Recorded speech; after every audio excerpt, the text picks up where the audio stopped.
बिस्मिल्लाहिर्रहमानिर्रहीम। अस्सलाम वालेकुम to all of you and good morning, good night, good evening, जिस वक्त भी आप देख रहे हैं। तो बग़ैर अपना वक्त ज़ाया किए अपनी वीडियो को स्टार्ट करते हैं, अपनी वीडियो को स्टार्टअप लेते हैं। अच्छा जी, आज का जो हमारा टॉपिक है वो है फ़ीडबैक मैकेनिज़्म। फ़ीडबैक मैकेनिज़्म का बहुत इंपॉर्टेंट रोल है हमारी बायो में, हमारी बॉडी में, और इसको स्टडी करना भी बहुत ज़रूरी है। तो सबसे पहले तो मैं ये कहना चाहूँगी कि लास्ट वीडियो जो अपलोड हुई थी तो उसमें कुछ इशू था, आई थिंक नेटवर्क इशू था, जिसकी वजह से वो जो वीडियो थी वो हमारी पूरी तरीके से अपलोड नहीं हुई थी, और लास्ट उसका जो है वो टॉपिक रह गया था। तो उसको हम डिस्कस करेंगे थोड़ा सा, और ये फीडबैक मैकेनिज़्म जो है इसको भी हम पढ़ेंगे। तो फीडबैक मैकेनिज़्म क्या होता है स्टूडेंट्स? लास्ट टाइम हमने पढ़ा था कि हमारी बॉडी में जो होता है क्या होता है, एक्सटर्नल चेंज आए तो इंटरनली क्या आ जाती हैं, फ्लक्चुएशंस आ जाती हैं। ठीक है, इंटरनली कोई भी चेंज आए, एनवायरनमेंट में कोई एक्सटर्नल एनवायरनमेंट में कोई चेंज आए तो इंटरनली क्या हो जाती है, चेंजेस प्रोड्यूस हो जाती हैं, या इंटरनली जो हम कह सकते हैं फ्लक्चुएशंस आ जाती हैं। ठीक है, और वो जो हमें उन फ्लक्चुएशंस को हम ख़त्म कैसे करेंगे, तीन स्टेप्स में ख़त्म करेंगे। सबसे पहले तो उन जो चेंजेस आई हैं उनको सेंस करेंगे कि भाई चेंज क्या आया है। जब तक हम सेंस नहीं करेंगे तब तक हमें पता कैसे चलेगा और हम उसको ठीक कैसे करेंगे, यानी इसको कंट्रोल कैसे करेंगे। तो फर्स्ट स्टेप जो होता है वो हमारे पास कौन सा होता है, सेंसर का। ठीक है, सेंसर, हमारे बॉडी में डिफरेंट सेंसर्स होते हैं जो कि क्या करते हैं, इंटरनली फ्लक्चुएशंस को क्या करते हैं, सेंस करते हैं कि भाई तुम्हारा जो बाहर का जो एनवायरनमेंट है उसके लिहाज से तुम्हारे इंटरनल एनवायरनमेंट में ये चेंज आई है, तो ये सेंसर क्या करेगा, सेंस करेगा, देन सेंड करेगा message to the control centre. ठीक है, कंट्रोल सेंटर आपका ब्रेन भी हो सकता है, ठीक है, आपका सीएनएस भी हो सकता है। तो वो कंट्रोल सेंटर की तरफ जो है वो मैसेज जो है वो ट्रांसफ़र करेगा।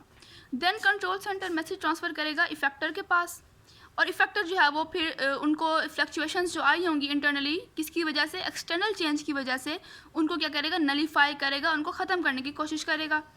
ये पूरा जो है वो पाथ हमारा कह सकते हैं कि ये तीनों कंपोनेंट जो है वो बहुत इंपॉर्टेंट हैं हमारे किसके अंदर, इंटरनली को जो है, इंटरनली जो फ्लक्चुएशंस आएंगी, ये जो चेंजिंग्स आएंगी, ये जो ख़राबियाँ हम कह सकते हैं आएंगी इंटरनली, उनको बैलेंस करने में ये तीन स्टेप जो है वो इंपॉर्टेंट है।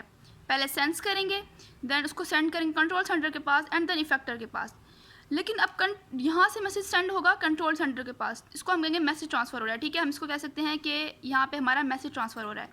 लेकिन अगर हम कहें हमारा कंट्रोल सेंटर से जो है मैसेज ट्रांसफ़र हो रहा है इफेक्टर की तरफ, तो क्या हम इसको फीडबैक मैकेनिज़्म कह सकते हैं, इसको हम फीडबैक कह सकते हैं सिंपली, कि भाई कंट्रोल सेंटर जो है वो फीडबैक भेज रहा है इफेक्टर के पास कि तुमने अब ये काम करना है अकॉर्डिंग टू हमारी कंडीशन के मुताबिक। फॉर एग्जांपल हमने लास्ट टाइम बुक में देखा था कि उसमें टेम्परेचर की एग्जांपल उन्होंने बार बार दी हुई थी, तो मैं यहाँ पे टेम्परेचर की एग्जांपल लूँगी कि बाहर का टेम्परेचर बहुत कम है, तो ये बॉडी को क्या करेगा, कंट्रोल सिस्टम पहले तो सेंस होगा, थर्मोमीटर एक सेंसर होता है हमारी बॉडी में, वो सेंस करेगा कि जो आपका बाहर का टेम्परेचर है वो बहुत कम है और आपकी जो बॉडी का अपना टेम्परेचर है वो भी बहुत ज़्यादा कम होता जा रहा है। ठीक है, वो भी बहुत ज़्यादा कम होता जा रहा है। तो बराए मेहरबानी अपने टेम्परेचर को 37 डिग्री तक क्या करें, बैलेंस करें। सेंसर सेंस करेगा, थर्मोमीटर सेंस करेगा, देन मैसेज ट्रांसफर करेगा कंट्रोल सेंटर के पास। अब कंट्रोल सेंटर इसको मैसेज ट्रांसफर करेगा in the form of feedback, इसको फीडबैक देगा। हम जो एग्जांपल लें, हम मुख्तलिफ जगहों पे मुख्तलिफ लोगों को फीडबैक देते हैं कि भाई आपको ऐसे नहीं ऐसे करना चाहिए, आपको वैसे नहीं वैसे करना चाहिए। तो यहाँ पे जो है इसमें कंट्रोल सेंटर जो है वो फीडबैक सेंड करेगा किसको, इफेक्टर को। अब वो फीडबैक पॉजिटिव भी हो सकता है, वो फीडबैक नेगेटिव भी हो सकता है, लेकिन हम अपनी एग्जांपल को मज़ीद आगे बढ़ाते हुए लेके चलते हैं कि हम बात करते हैं टेम्परेचर की। टेम्परेचर बाहर बहुत कम है, ठीक है, बाहर बहुत कम है, अब बॉडी का टेम्परेचर भी कम होता जा रहा है, 37 डिग्री से भी कम हो गया है। तो ये कंट्रोल सेंटर जो है वो इफेक्टर की तरफ मैसेज सेंड करेगा, ठीक है, और कहेगा कि भाई अपनी बॉडी का टेम्परेचर इंक्रीज़ करवाओ।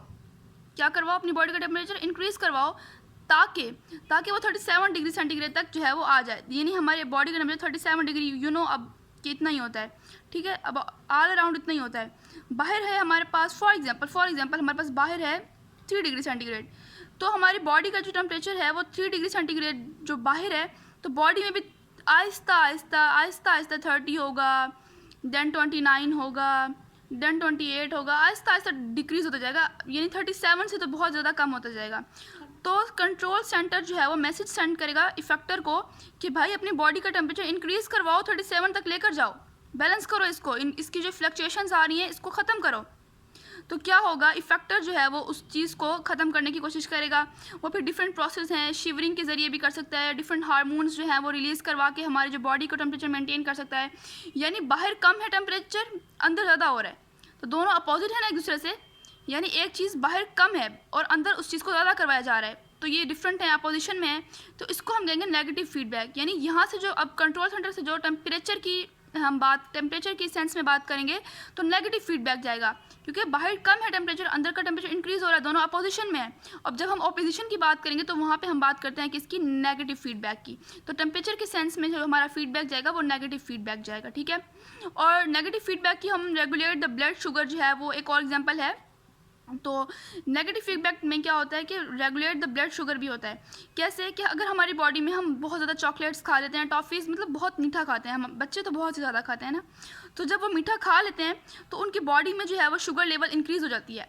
तो ब्लड में जो है वो उनकी शुगर लेवल इंक्रीज़ हो जाएगी, तो हमारी बॉडी क्या करेगी, कुछ ऐसे हार्मोन्स रिलीज़ करवाएगी, कुछ ऐसी चीज़ें रिलीज़ करवाएगी, इसमें हार्मोन्स रिलीज़ होंगे, ठीक है। राइटिंग थोड़ी बुरी है, सॉरी, ठीक है।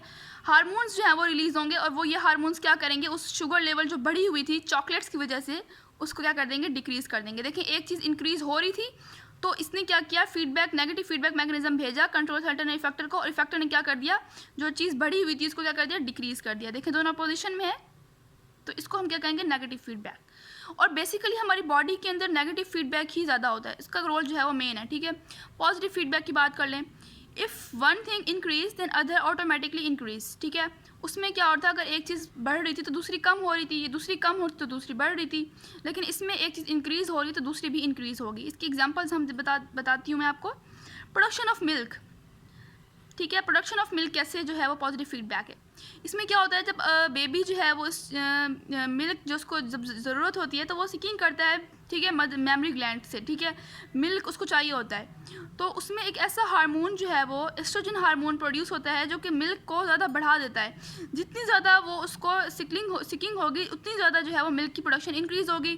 देखिए दोनों चीज़ें इंक्रीज़ हो रही हैं ना, तो इसको हम कहेंगे positive feedback. For example negative, दूसरी हमारे पास एग्जाम्पल है क्लॉटिंग ऑफ ब्लड।